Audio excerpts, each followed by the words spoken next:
will be the title decider. 17 laps of action and drama await us around the 4.6-kilometre home of the Spanish Grand Prix. It's been a long season since we started back at Paul Ricard in April, but the title has come down to today in a two-way fight between Sandy Stuvik and Ed Jones. However, before the action gets underway, we're going to take a moment to pause and remember Maria de Vallota, who tragically passed away just a few days after the Monza round, who on her way up the most ladder competed in the Spanish Formula 3 Championship before it became the European Formula 3 Open, and the decision quite rightly has been taken to pay tribute to Maria and her successes throughout her life and her memory on the grid here at Barcelona. All the drivers getting out of their cars, and very shortly we'll be pausing for a moment in memory of Maria de Vallota.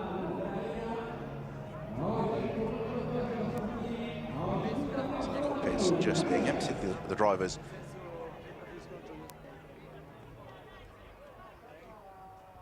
down the grid and then pausing for a moment in memory of Maria de Vallota.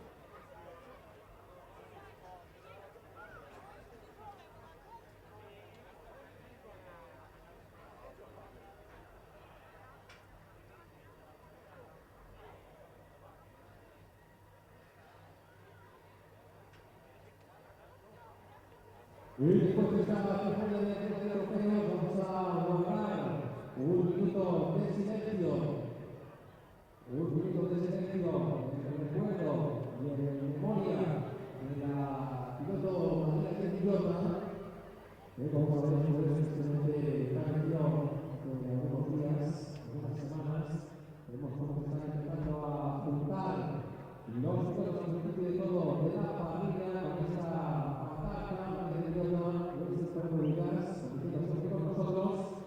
vamos a ver, por favor, no vamos a estar ninguno, vamos a guardar este minuto de silencio en memoria de la piloto María de Villa.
A moving tribute to the memory of Maria de Vallota, who tragically passed away a few days after the last round of the European F3 Open, and she is remembered very, very fondly throughout the paddock.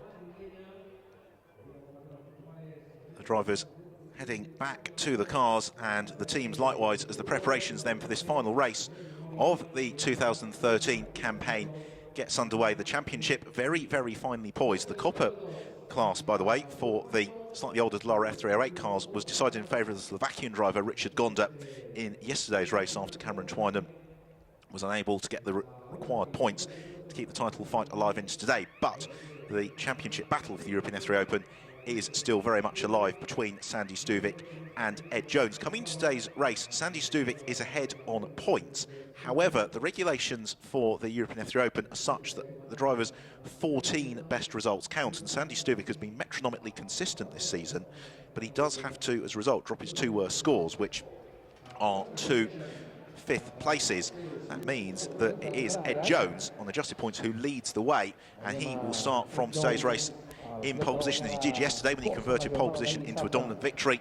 If Jones is able to do the same again today, then he will be champion. However, if Jones were to encounter trouble and Sandy Stuvik take victory, then it could just possibly swing back in favour of Sandy Stuvik. However, after Jones claimed the additional point in qualifying this morning for setting pole position, it means that if Sandy Stuvik wins the race, Ed Jones must be outside the top 6 for Sandy Stuvik to take the title. However, if Stuvik en route to that victory were to set fastest lap, then it means that Ed Jones needs to be outside the top 5. Well, Stuvik has given himself almost the best possible chance of doing that, because he will start in 2nd position. Stuvik, who's just been out in Abu Dhabi testing in GP2 for the Rapax team, and very much impressed the team with his pace, given he'd never driven anything with the level of power and grip as a GP2 car before. He was only 1.5 seconds or so off the pace in his first day of testing. And Stuvik yesterday, somewhat frustrating race for him. He wasn't really able to work his way up the order after a frustrating qualifying period, but today it has gone much better. Runner-up in yesterday's race, the Uruguayan driver Santiago Urrutia, and Urrutia, who this weekend has got a sizable fan club out in force for him. And if things go in Urrutia's favour today, he could just overhaul Nelson Mason in the fight for 3rd in the championship. Mason, who retired from yesterday's race with a cam belt failure, therefore remaining marooned on 183 points. Santiago Urrutia is just 7 points back, and so could possibly snatch 3rd place in the championship. Urrutia also in pursuit of his 3rd victory of the season. Alexandre Cougnaud has had a very impressive second half to the season. The Frenchman, switching to the RP Motorsports team from Top F3 for this year, graduating to Lara F312 chassis. At the start of the year, he's maybe a little bit overshadowed by the pace of Stuvik and Urrutia. As the year has gone on, though, Cougnaud has been an emphatic contender for race wins. Still looking, though, for an improvement on 3rd position as his best finishing result of the year. Possibly that could come today. Nelson Mason then lines up in 5th position. The Canadian driver has been always spectacular, always entertaining.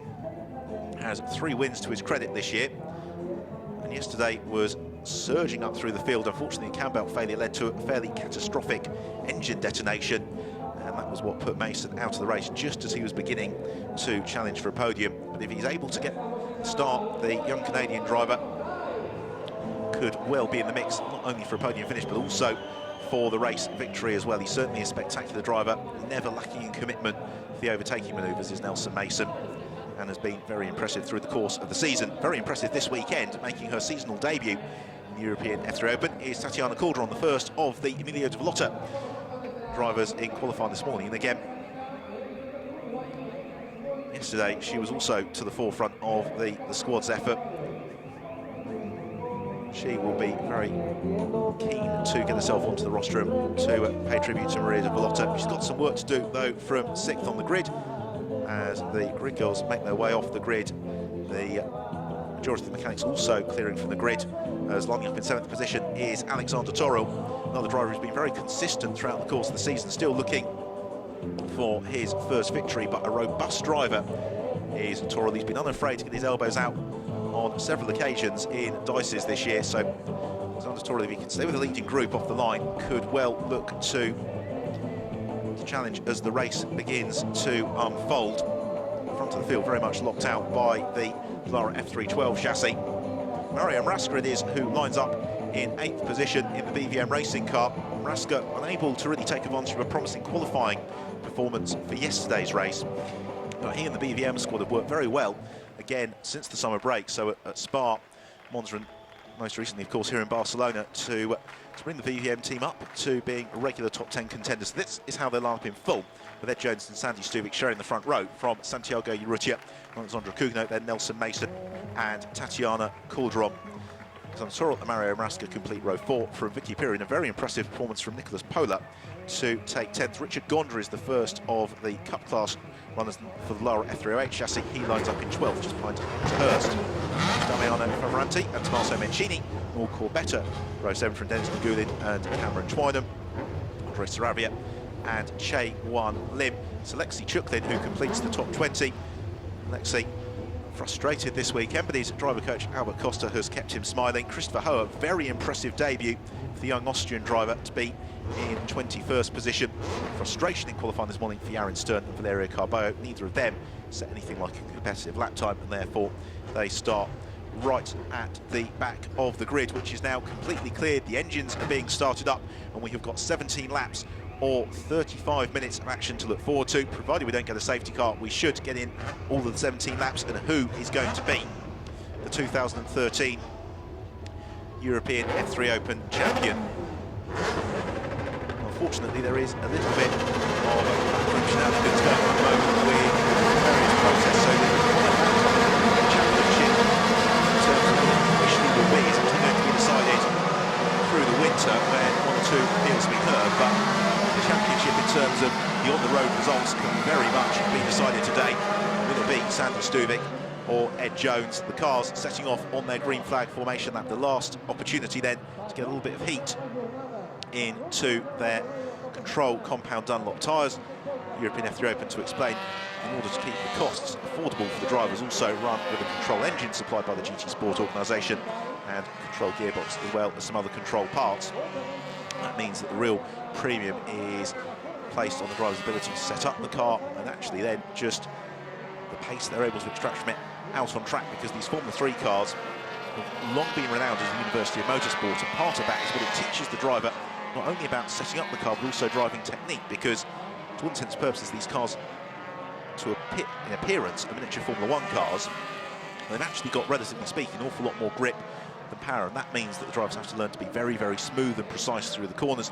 It means they have to learn to carry the corner speed. It means they've got to learn not to slide the car, because the more corner speed they can carry out, then the more momentum down the straight, and the cars just don't have the power to help the driver out of that if they do get crossed up through a couple of turns. And in particular, the circuit to Barcelona, Catalunya is one which places a premium on driving technique. The sequences of mid-speed corners with high lateral G-forces works the tyres very hard, works the driver's fitness as well, and therefore 17 laps is going to, for some of these drivers, feel like a long way around. It's certainly, as we saw yesterday, a race that had different stages. After we had the fairly frenetic start where Jones took the immediate advantage, the race then settled down for several laps before, in the latter stages, the leading group of cars all beginning to close up on each other once more. Today, though, there is that additional dynamic, because Sandy Stuvik knows that the only way that he can realistically challenge for the title is if he is first into turn 1.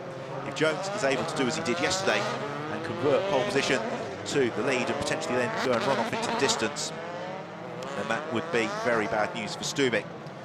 Jones looking, though, for his first double victory of the season. Teammate Nelson Mason did that at Jerez, actually partly aided by the fact that Ed Jones had an electrical issue during the second race.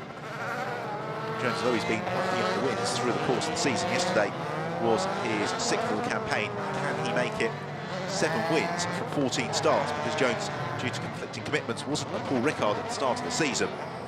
If he can make it 7 wins from 14 races, that is an incredible strike rate in a championship as competitive as the European F3 Open. So the cars now coming to the grid for the final time this year. In terms of the colours to watch for, Ed Jones, that is the blue car with the red flashes.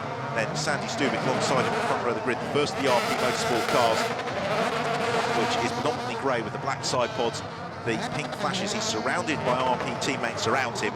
You can pick out Santiago Urrutia quite easily, because he has got the flag in, or rather helmet in the colours of the Uruguayan flag, so it is yellow, white and blue. Alexandre Cougnaud, 4th in the grid, is the far darker helmet.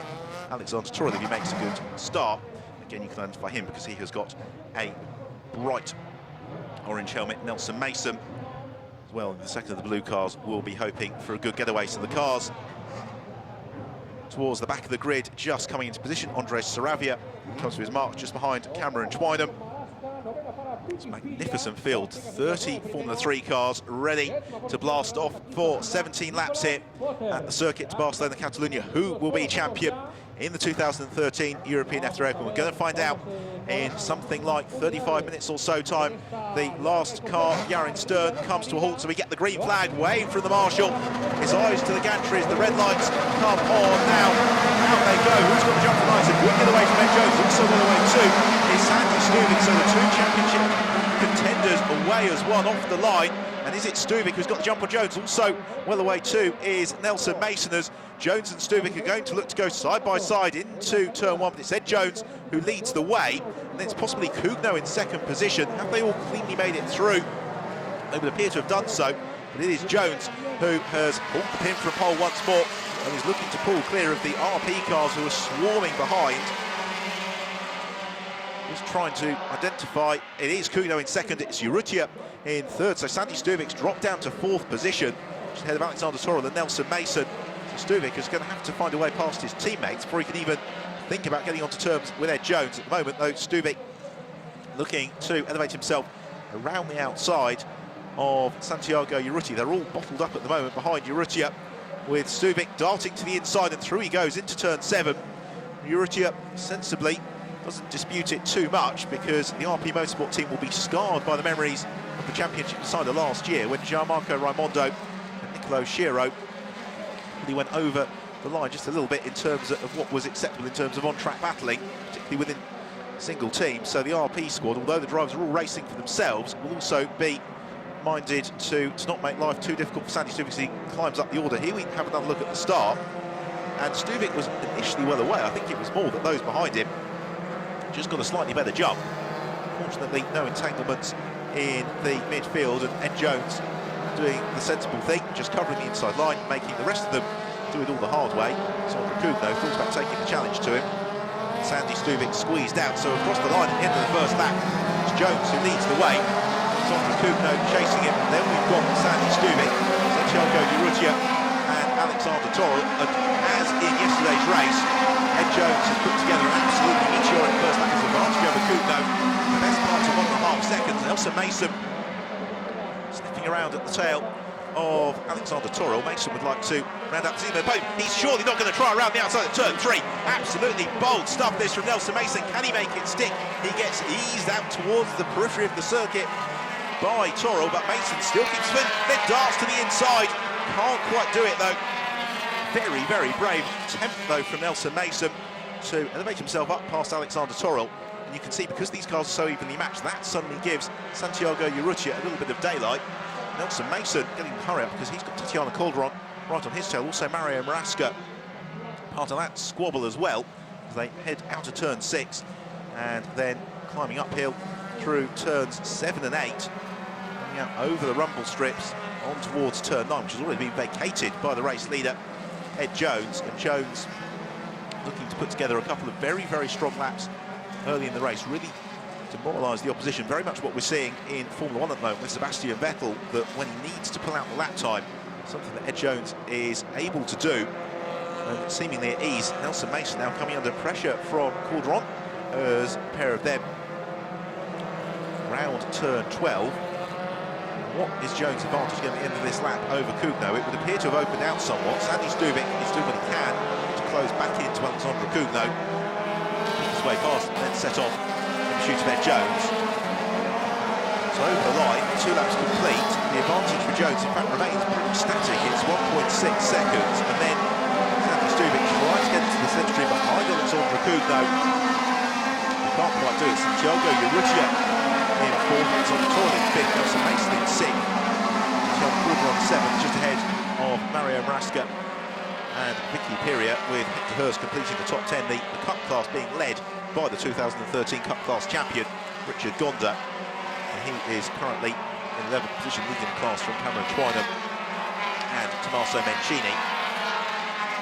Santiago Urrutia, his significant fan club here this weekend. Almost anywhere you look at the paddock, there's somebody in a sky blue t-shirt or football shirt of Uruguay, would be hoping to complete the season with 2 podiums in his trip to the home of the Spanish Grand Prix. He's had 2 podiums in a single weekend once this year. That happened at Silverstone. He's got to elevate himself up past Sandy Stuvik. Alexandra Kugno to do that first. I don't think that Urrutia is going to particularly take the pressure to Sandy Stuvik, but at the moment, maybe it's just the camera angle foreshortening somewhat, but it did appear as if maybe the leading group of cars were all just beginning to close up on each other. Let's have a look. Yeah, maybe that gap's come down. It was 1.6 seconds the end of the last lap. Sandy Stuvik setting the fast lap of the race as well, the completion of lap 2. Now, if the RP cars can use the slipstream to work together, they might just be able to reel in Ed Jones, who is going to have really no support from teammate Nelson Mason, because he's got the 4 RP Motorsport cars that he needs to overhaul before he can assist Jones. So across the line, yes, Kugno is 0.3 of a second closer, with then Stuvik, Urrutia, and to a slightly lesser extent Torrell as well, all part of that group.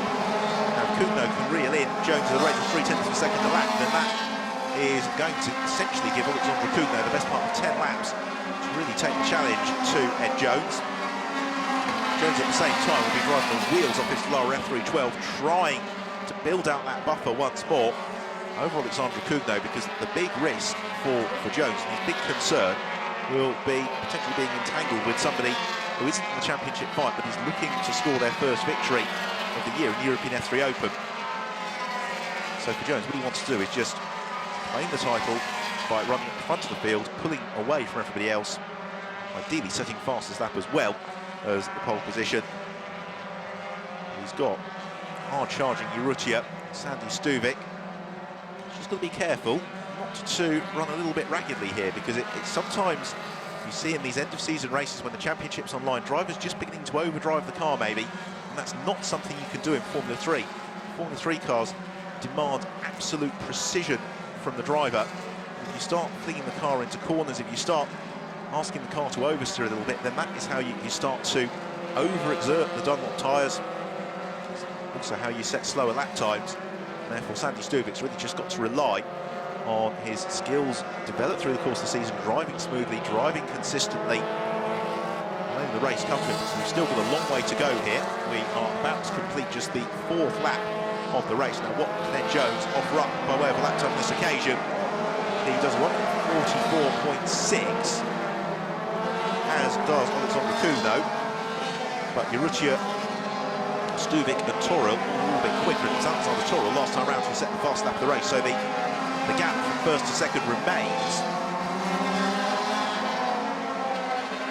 1.4 seconds, so it's gone out ever so slightly between Ed Jones and Alexandre Cougneau. At what point, you wonder as well, does Cougneau pass the baton over to Sandy Stuvik and let Stuvik make the running? You could argue that Stuvik is able to just use the slipstream behind Alexandre Cougneau, then that enables Stuvik to be a little bit more sympathetic to his tyres. There is also the argument, I'm sure that the RP Motorsport team are very much on top of this in their garage, that actually following the turbulent, dirty air behind the car in front can cause graining of the tyres, can cause a little bit of understeer. Santiago Urrutia has certainly not settled to finish off the podium here either. He is trying to close in onto the tail of Sandy Stuvik as best he can. And both of them arguably a little bit more pace. Alexandre Cougneau. Then we've got Alexandre Toril as well, who is looking to join into this fight. And they're all racing for themselves as well as the RP Motorsport team. They all want to score as many championship points as possible, consolidate championship finishing positions, because that then helps when they get on the phone to the teams in GP3 and GP2 and World Series Renault 3.5 litre cars, investigating the possibility of a drive for next season. Well, talking to most of the drivers in the paddock, certainly those running in the Cup class, very, very keen to graduate up to the lower F312 chassis, as are some of the drivers maybe a little bit lower down the order who've had a frustrating season. They'd like to come back again in 2014 and really challenge for the championship. So over the line now, 5 laps completed, and on that occasion Ed Jones able to open up his advantage over Alexandre Cougneau by 0.05 of a second. That is how evenly matched these cars are in the European F3 Open. In qualifying this morning, the top 4 separated by just 0.4 of a second. And Stuvik being caught here by Santiago Urrutia. Urrutia certainly would appear to have the pace of the car. There's a question of whether or not he chooses to pull the pin and do battle with Stuvik, because Sandy Stuvik, let's not forget, needs to win this race. The fastest lap cut in the hands of Alexandre Toril, so the point for fastest lap is irrelevant for both Jones and Stuvik at the moment. It means that Stuvik has to win this race and hope that Ed Jones slips down the order in the latter stages, and therefore Santiago Urrutia has got the pace underneath him to possibly reel in Jones, engage him in battle, slow him down, enable the rest of the RP cars to hassle him. Then that could be a slightly better strategy than Urrutia holding station behind Sandy Stuvik. It's leading quintet though, all still running fairly closely together. They've also got Nelson Mason, who's not too far adrift either. Mason, who's shaken off the attentions of Tatiana Calderon. The rest of the top 10 order remains unchanged, with Mario Rasca in 8th, Vicky Piria 9th, Heckhurst in 10th, and in the Cup class it remains Richard Gonda from Cameron Twynham and Tommaso Mencini. All eyes are focused on this fight at the front of the field, and you know that it's going to crackle into life at some point between now and the checkered flag. Leaders sprinting down the start and finish straight, and another impressive lap there from Alexandre Cougneau. and a disappointing lap conversely for Ed Jones. And that wasn't the case of Kugno, particularly elevating his pace. It was more a case of Jones having a poor lap as Santiago Urrutia shows himself to the inside of Sandy Stubik as they sprint down the start and finish straight. Urrutia looking increasingly frustrated here, bottled up behind his teammate, contemplating the right moment to make a move. But what they cannot afford to do either is slow themselves down too much, having a fight amongst themselves, because that would then enable Kugno and Jones to disappear into the distance at the front of the field. You just see that Sandy Stubik may be working that car a little bit harder than York, because he's using all the road, all the curb, on occasion a little bit more. Just got the sense that that is probably not doing his Dunlop tyres a whole world of good. And again, yes, you can see Stubik right out over the curbs, and it is slowing him down. There's now definitely daylight opening up on this lap between Sandy Stubik and Alexandre Kugno in second position. It's almost becoming two distinct pairs, or indeed a pair in a trio, because Alexander Torrell is anxious to join in this battle as well. Jones negotiates the entry to turn 12 with no particular problems. His advantage over Alexandre Kugno, who's possibly come down on this lap as more disappointment for Gerardo Nieto into the pits, his second mechanical retirement of the weekend. Makes it 3 non-finishes in a row. Mexican driver after the collision he had with Igor Urian as well at Monza back in October. The groups fighting ahead of the field. It's in turn 16, and now Kugno is within a second of Ed Jones, and it was another significantly slower lap from Ed Jones. 1 minute 45.1 for Jones versus a 1 minute 44.7 for Kugno. So Kugno is reading in Jones. Unfortunately for Sandy Stubik and Santiago Urrutia, they just can't quite take advantage of it at the moment, because Stubik's pace dropped to a 1 minute 45.4, so he lost ground to Jones. And Urrutia, by necessity of following him behind, also suffered as Maxi Chuklin looks to pick his way past Yarin Stern, able to maintain the position, the Russian driver Chuklin. That is the fight for 17th and 18th place, as Stern continues to battle up from the very back of the grid. He's actually done a very good job thus far in the places that he's gained. Through turn 7 and 8, and again Sandy Stubik living a little bit dangerously out over the curves, whereas Alexandre Kugno is doing exactly what the RP Motorsport team will have wanted. He's beginning to really make Ed Jones have to work for this one, and certainly Jones cannot afford to back off his pace thus far on this lap. Jones and Kugno, through the first 2 sectors, have set identical lap times, which would suggest that the gap between the pair at the end of the lap is going to be in the region of 0.8 of a second. And what Kugno is doing is filling Ed Jones' mirrors. He's making sure that Jones is having to concentrate a little bit on what's going on behind him, as well as the road unfolding in front of him. And through the chicane around turn 16, and this will chalk up 8 laps. It leaves us 9 laps to go in the 2013 European F3 Open campaign, and the gap comes down again. Alexandre Kugno, a super third sector, 2/10 he gains over Jones, and a problem for Valeria Carballo, who rejoins, as she was looking to work her way up from the very back of the grid. She gained 8 places before that little drama. Fortunately, she finds first gear, and therefore we're not looking at any sort of a safety car intrusion into this race. It's Kugno fights towards Mike to close in onto Ed Jones. Jones at the same time, you would venture, might not fight too hard to keep Kugno behind him here, because as long as Sandy Stubik remains behind Ed Jones, then that means that Jones would claim the European F3 Open title for 2013, and therefore, whilst Jones would very happily sign off the season with a victory, he doesn't want to fight too hard for it. That was the drama for Valeria Carballo. Wheel-to-wheel contact with another car. It was Carballo who rotated from the fray. She, though, should rejoin without too many dramas. It was contact with one of the Team Westtech cars in the exit of turn 10. Possibly Chris Hoa, the 16-year-old Austrian driver, as Alexander Torrell looking to make the move on Santiago Urrutia into turn 10, and Torrell pounces and poaches the place, and Urrutia will be somewhat unimpressed by that. But that is exactly what we've seen from Alexander Torrell all the season. He has made some incisive and dramatic passing manoeuvres. Also enabled Nelson Mason to join that scrap as the two leaders running nose to tail out of the final chicane. Then we've got Sandy Stubik and a little bit of daylight with Alexander Toro, Santiago Urrutia, Nelson Mason, Tatiana Calderon all closing in, but Kugno has got a good toe here behind Ed Jones down the start and finish straight. We've still got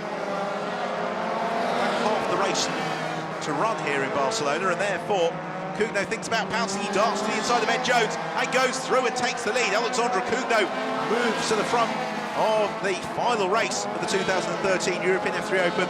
Took the slipstream from Ed Jones, and as we may have predicted, Jones not fighting that too keenly with Alexandra Kugno. He didn't want to get caught up in an instant. Instead, what Jones will be able to do now is just tow himself along behind Kugno, allow the Frenchman to make the pace, make the running. Kugno, though, this is a real vindication of the way that his season has just steadily improved. Coming into today's race, his best finish had been a third place. He would be very keen to round out the season with a victory. He had 8 podiums last year in the copper class. We have another look at the move. Textbook stuff out of the slipstream, late on the brakes, darting through. Jones gives him plenty of racing room. No need to over-contest that. Now that Kugno is through, he is sprinting clear, and this really is the performance that's been threatened by Kugno for the past 2 or 3 rounds. He's hit a rich vein of form. Sometimes that the races have gone a little bit against him, but he's in clear air. He's out at the front of the field. He's romping clear, and the beauty of that from Ed Jones' point of view is that he didn't slow himself down either, and Jones is now the best part of 5 seconds clear of Sandy Stuvik, so that is no threat whatsoever to Jones as Kugno rounds turn 16, accelerates along the start and finish straight, cross the line he goes, 1.5 seconds already is Kugno's advantage over Jones, and Jones then has got 3.7 seconds in his pocket to Sandy Stuvik. Behind, though, there is plenty of drama about to unfold as side by side between Toro and Urrutia, also side by side between Calderon and Mason, and Santiago Urrutia diving to the inside of Alexander Toro. Can't quite squeeze through, so Toro maintains 4th position. Battle for 6th would appear to be equally intense as the slipstream effect being used fully along the lengthy start and finish straight. Now, what is Urrutia going to do into turn 4? It's better a lunge to the inside. Another Robin Prinz on Jules Bianchi. This time last year in the World Series by Renault 3.5 litre decider. Now, where can Urrutia make a pass on Alexander Toro? If there was a criticism to be levelled against Urrutia this year, there's probably 2 criticisms that you can make. Firstly, he has had 1 or 2 incidents of his own making. Secondly, just on occasion, he has erred caution in his racecraft and possibly not quite gone for some of the movers that the likes of Alexander Toro would have gone for. Now Urrutia, he does need to clear Toro fairly quickly because he's got Nelson Mason looming large in his tail. This is the fight for 4th, 5th and 6th position. So Mason able to repass Tatiana Calderon down the start and finish straight. Now, is he going to be close enough to challenge Urrutia in the slipstream on this occasion, I wonder? Now through turn 13, Toro heads this train of cars for 4th place. Santiago Urrutia, then it's Nelson Mason. Well, across line, Alexandra Kugno romping clear of Ed Jones, and Jones maintaining his gap to Sandy Stuvik. It's just over 3 seconds, and with 6 laps to go, that feels like it's a very big ask for Stuvik to close it down. As Urrutia once more in the slipstream behind Alexander Toro. Will he look to jink out at the last minute? He does, and darts through. Lovely move from Santiago Urrutia. Nothing that Toro could do about that. And that was a perfectly judged pass from Urrutia, and it now leaves Toro vulnerable to a Nelson Mason special around the outside of turn 3. And Mason makes it stick. Brilliant stuff from Nelson Mason. He took advantage of Toro just being delayed after being passed by Urrutia and pounced around the outside line. In the blink of an eye, in 3 corners, Alexander Toro drops from 4th to 6th position. Nelson Mason now sets his sights on Santiago Urrutia.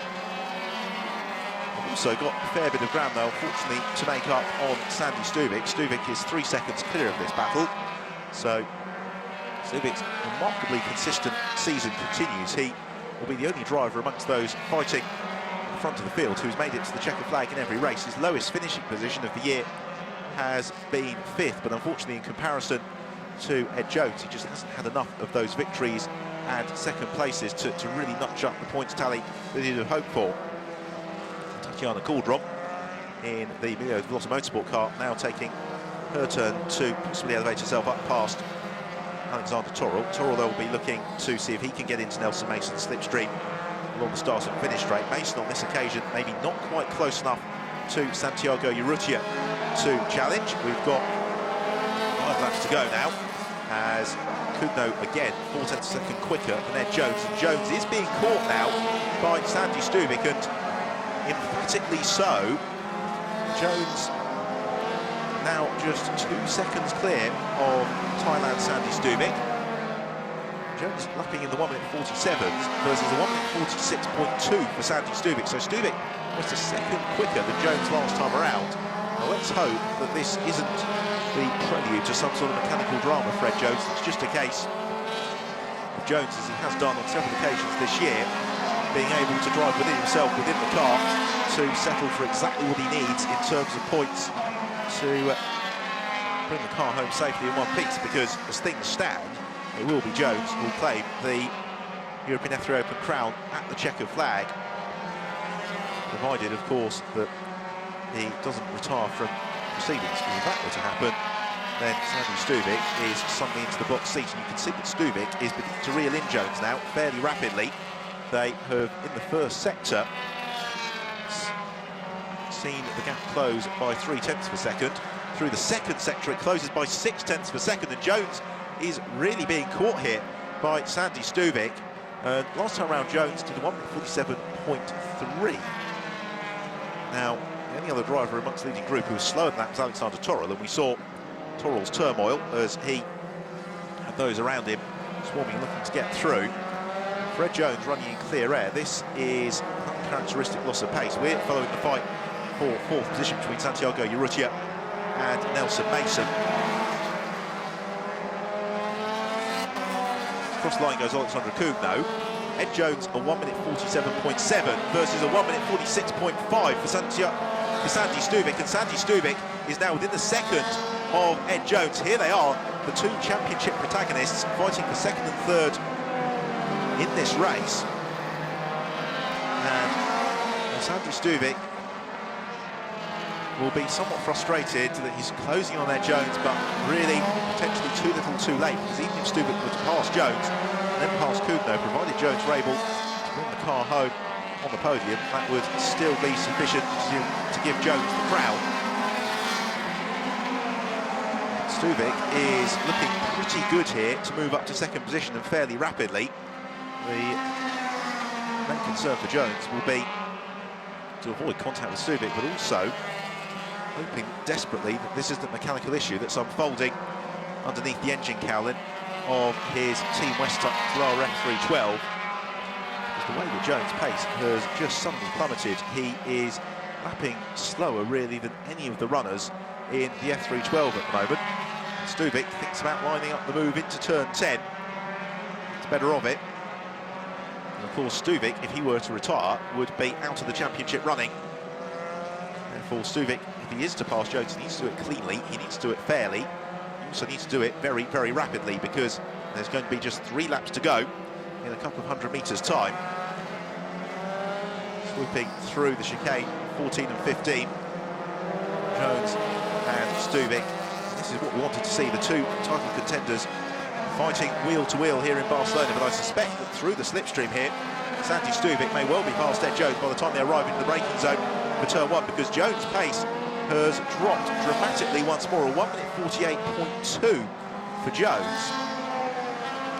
And Stubik looks to line up the move and darts to the inside of Ed Jones, exactly the same move that Alexander Kudno pulled a couple of laps ago. And as Jones slips down the order, he has got Santiago Urrutia, who's only 1.9 seconds back now, the Motorsport team. Well, I'm sure Alexander Kudno as well, praised of the situation here.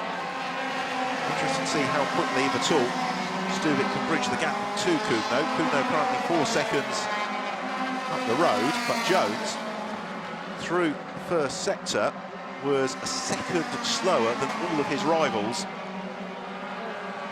Whatever the issue is for Jones, whether it's just caution or whether it is a mechanical problem that is unfolding, he's now getting to be nail-biting for the West Tech pits, because Santiago Urrutia is next in line to take his turn. Urrutia's got Nelson Mason riding shotgun on behalf of Team West Tech just in behind him, and we do have a fair bit of daylight back to Alexander Torrell, Tatiana Calderon. It's really the decisive position is if Torrell can find his way past, Torrell and Calderon can find their way past Jones, then that would swing the title back in favour of Sandy Stuvik. Well, there is Stuvik through the chicane as Urrutia darts to the inside of Ed Jones, so Santiago Urrutia goes up into third position. Now Nelson Mason will be disinclined to pick his way past Jones, unless he has absolutely no option but to. He's following in behind Jones' wheel tracks, and he darts out and moves past Ed Jones. There's 2 laps to go now, and there is the gap back to the Torrell and Calderon battle. Nelson Mason, is he going to pass Jones? Indeed he does, into the opening chicane. Now we'll get a true sense as to what the issue is for Jones, because last time around he did a 1:50.3. Got 2 laps to go now. Has Jones got a mechanical issue here? Because he was 3 seconds clear of Torrell and Calderon going into this lap. We've got dramas for Valeria Carballo once more, this time at turn 9. So the fight for third and fourth gets underway between Santiago Urrutia and Nelson Mason. You factor in adjusted points, that is how it looks. But if Jones was to slip a little bit lower down the order and Alexandre Cougneau was to ease up his pace and allow Sandy Stuvik through, then that suddenly takes a very, very different complexion. It's going to be another dramatic last lap in the European F3 Open. We saw it last year here in Barcelona when Shiro made contact with Gianmarco Raimondo's stricken car on the final corner and was able to get the car across the line. Are we going to have similar dramas this time around? We've only got 1.5 laps remaining, but Ed Jones has been almost caught now by Tatiana Calderon and Alexander Torrell.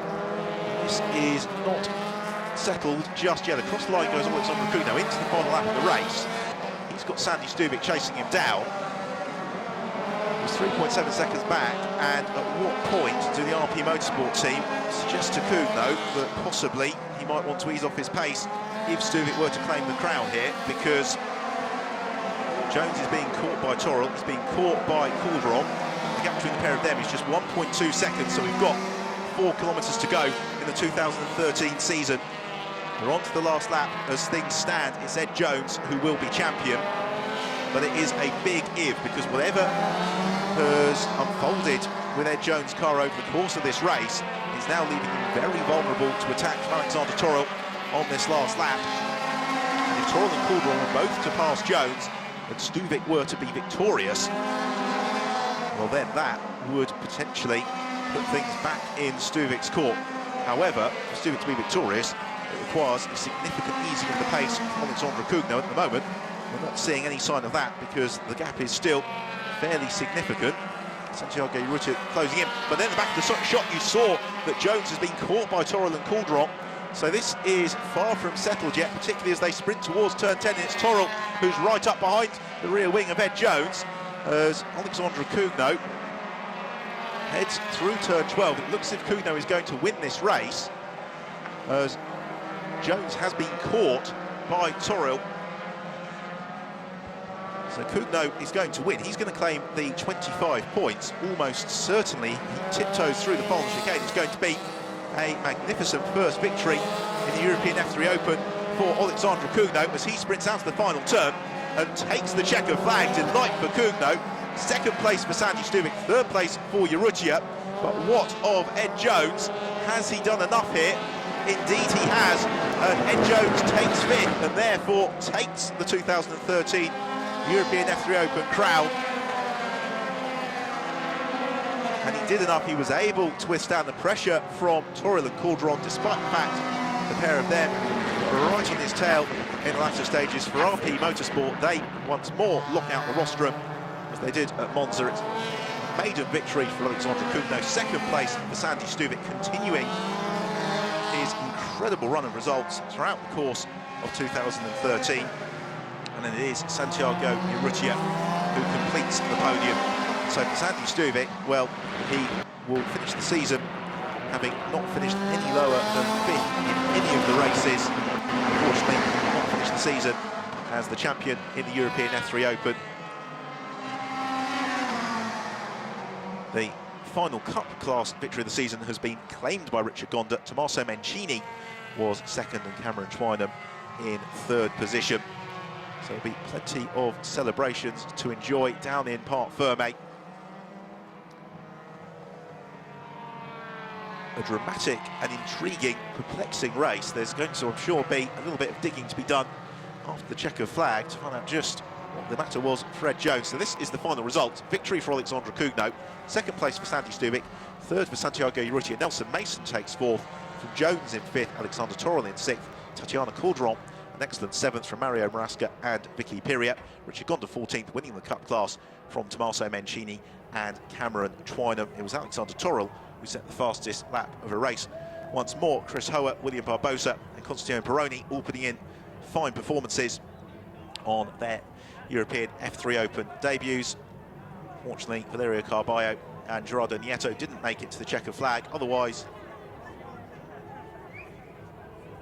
everybody did, as the crowds congregate in Parc Ferme. Ed Jones, though he is the champion, he's not going to be on the podium, and for the first half of the race it appeared as if Jones was going to romp off into the distance and finish the season on a winning note. So let's have a look at the Drivers' Championship, and Jones wins it by just 9 points from Sandy Stuvik. Nelson Mason did enough to edge out Urrutia for third place, Urrutia in fourth, Torrell in fifth, and Alexandre Cougnaud an excellent sixth in the standings from Hector Hurst, Yaron Stern, Mario Marasca and Vicky Piria. Well, it's been a wonderful season of racing in the European F3 Open, and there'll be plenty more to look forward to in 2014 as we look at the final Cup class standings. Richard Gonda victorious from Cameron Twynham, who did enough to see off the efforts of Tommaso Mencini. Celebration for Cougnaud, the final podium of the year. The night for RP Motorsport, who are grouped en masse in Parc Ferme, and that is a very, very richly deserved result for Alexandre Cougnaud. He has worked so hard through the course of the 2013 campaign to get himself onto pace with his teammates. He has had some excellent rounds in the latter stages of the season and has been very finely rewarded with that. Richard Gonda victorious in the Cup class champion, and he sees off his Cup class campaign in winning style, which is exactly what he would have wanted to do. Very shortly we'll head to the podium for the final time this season. Into Parc Ferme comes Sandy Stuvik. A bittersweet result this for Stuvik. He continues his run of fine performances, but unfortunately it just wasn't quite enough to give him the 2013 championship crown. You have to say, but for another lap he may have just done it, because Ed Jones was under pressure from those behind. Stuvik was closing in on Cougnaud, but it wasn't quite enough. Even so, Sandy Stuvik throughout the course of the season has been metronomically consistent. Very, very impressive driver, and certainly a name to watch for in the future. The same goes really for all of the drivers in the European F3 Open. They're all very keen to graduate on up through the echelons of international motorsport. I'm sure that many of the names that we've seen at the front of the championship this year, 2014, we'll see them on the GP3 grid, the GP2 grid, the World Series Barone 3.5 litre grid, as they continue their progression towards Formula One. Celebration for the DriveX team. They of course wrapped up the championship yesterday. For Ed Jones, he doesn't get to go onto the podium, but he did exactly what he needed to do. I'm sure that he elevated the blood pressure a little bit for Team Westtech in the process. Huge cheers for Santiago Urrutia as he comes on to the podium once more. The Uruguayan driver has impressed many people this year, including the Ferrari Formula 1 team, who are keeping close tabs on his career development. Sandy Stubik in second position, and then the race winner Alexandra Cugno. Delight for Cugno and for RP Motorsport as they lock out the podium once more. The mechanics cheering representative from the team onto the rostrum.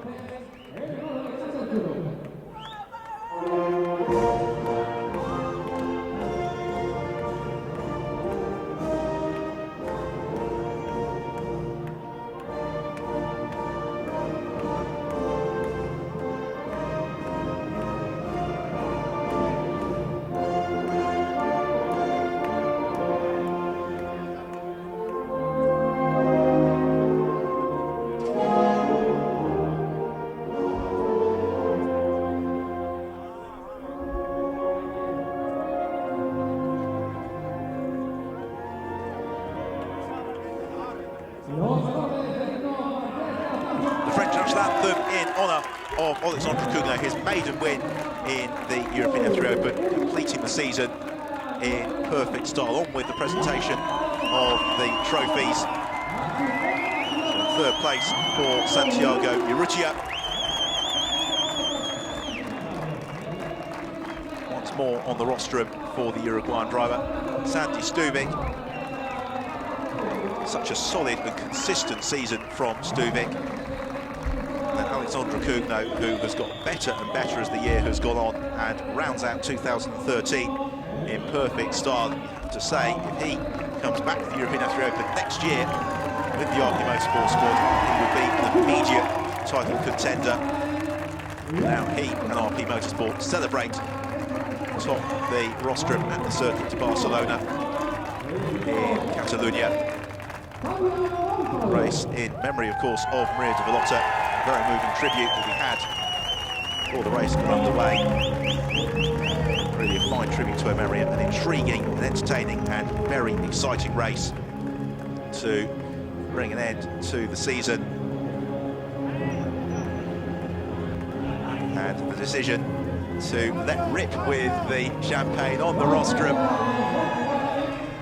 Celebrations at the end of a long season of racing. It's been 8 rounds, 16 races of ferocious and fierce competition. A championship battle that has gone all the way to the wire. It's Ed Jones who has won the championship. Sandy Stubik finishes in second position from Nelson Mason and Santiago Urrutia. Still, of course, have the Cup class podium to enjoy before we can turn our attention to the 2014 season, which is due to get underway on the 3rd and 4th of May, the Nürburgring, before going to Jerez on the 7th and 8th of June, then Portimao circuit on the Algarve the 21st and 22nd of June, back to the Hungaroring on the 5th and 6th of July, on to Silverstone the 19th and 20th of July, and after the summer break, Spa on the 6th and 7th of September, Monza the 27th and 28th of September, and then back here in Barcelona on the 18th and 19th of October. So first of all, third in the Cup class, Cameron Twynham. Second place is Tommaso Mancini. And then our Cup class winner in the final race of the year, the Cup class champion, Richard Gonda,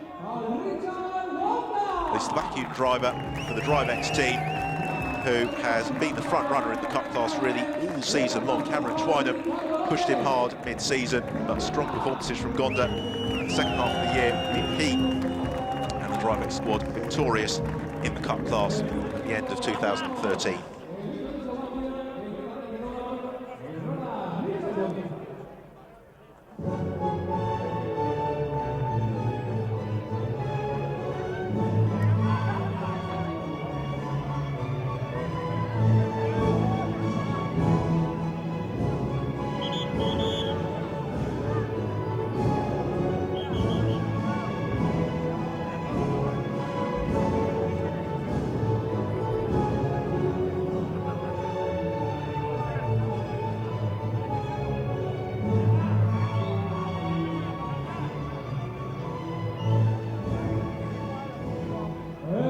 Slovakian national anthem for Richard Gonda once more in 2013, and the presentation of the Cup Class trophies about to get underway.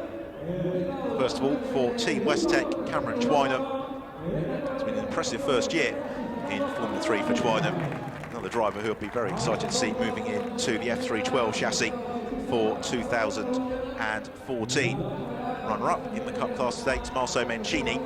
Competizione driver has had a very consistent and impressive season again. A strong second half of the campaign brought him in line to challenge Twynham today for second place in the Cup Class standings. And then our Cup Class winner, Richard Gonda, was on the podium yesterday when he claimed the championship. He seals the season with victory. Drivex School, the winning team. What's been a very mixed GT Open and F3 Open campaign for them. So now the trophies have been presented. Time to pose for a few photographs on the top step of the rostrum, and then the drivers will be able to let rip with the champagne. Last time in 2013. As we get towards the end of our coverage from here in Barcelona, it remains for myself, Ben Evans, on behalf of everybody from the GT Sport organisation and the F3 Open paddock, to say thank you for your company throughout 2013. I hope that you have enjoyed the coverage of what has been an absolutely fantastic season of racing. And we'll look forward to you joining us next season in 2014. Before we say goodbye, we'll just have a look at the highlights from a dramatic season finale. The race got underway. Ed Jones converted pole position to an immediate advantage and begun to build up. A fantastic first lap from Jones gave him 1.6 seconds at the end of the lap, and that was despite having to defend heavily into turn 1 at the start. Fortunately, it was a clean getaway for all involved, no entanglement at the first turn, despite it being pretty fast and furious through the opening corner. So Jones begun to build his advantage. Kuno in second position begun to match his pace. And in third place we had Sandy Stuvik. Further behind, plenty of dramas to enjoy. That's the beauty of the European F3 Open. Valeria Carballo in the wars more than most though. 2 spins for her, this was the first. Alexander Toril held his elbows out, trying to find a way past Santiago Urrutia. Eventually though, it was Urrutia who would prevail. Let's move into turn 1. Toril slightly unawares, diving through. The race unfolded though. Jones' pace begun to slip. He was passed first by Kuno and then by Sandy Stuvik. Elevated Stuvik into second position. Valeria Carballo's second spin of the day, and unfortunately put her into retirement. All the while though, Alexander Kuno pulled clear at the front of the field, and Jones begun to fade. Kuno kept his head down. He came through to score his maiden victory in the European F3 Open. And Jones in the event did enough, finishing in 5th position to claim the 2013 crown, despite the very best efforts of Sandy Stuvik. A dramatic and entertaining way to bring the 2013 season to a close. So thank you very much for your company here in Barcelona and throughout the course of the season. For myself, Ben Evans, and everybody in the F3 Open paddock, we'll see you next year.